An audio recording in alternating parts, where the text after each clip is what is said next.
Mana shunaqangi ko'p qavatli binolar borgan sari ko'payib boryapti. Ya'ni bu o'sha yurtimizni ko'rkiga qo'shib chiroyli bo'lyapti. Albatta bunaqa joylarda chiroyli yechim berib, ya'ni santexnikasidan elektrikasidan chiroyli yechim berilsa, yana ham yaxshi bo'ladi. Bu ko'rayotgan ko'p qavatli binomizda tubli pol ishlari o'z nihoyasiga yetdi. Bu yerda radiatorlarimiz qo'yishgan joylar tashlab ketganmiz. Ya'ni ham radiator ham iliq pol isitish sistemasi bo'ladi xonalarda ham.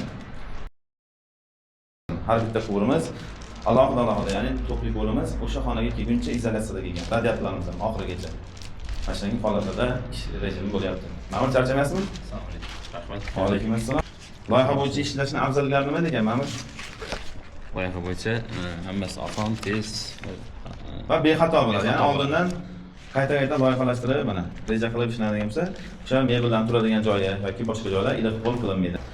bizda bu yerda ham to'pli polimiz rekomendatsiya orqali ishlaydi. Loyihada hammasi ko'rsatilgan. Va ko'rsatilgan xullas bo'lmasdan joyiga chiqarib, vizadan tashlab, kabellardan tortganmiz konditorgacha. Ya'ni o'sha xona ortiqcha isib ham ketmaydi, ortiqcha sovuq ham ketmaydi. O'z me'yorida o'chib yonib ishlab turadi. Ham asosiysi tejamkor bo'ladi.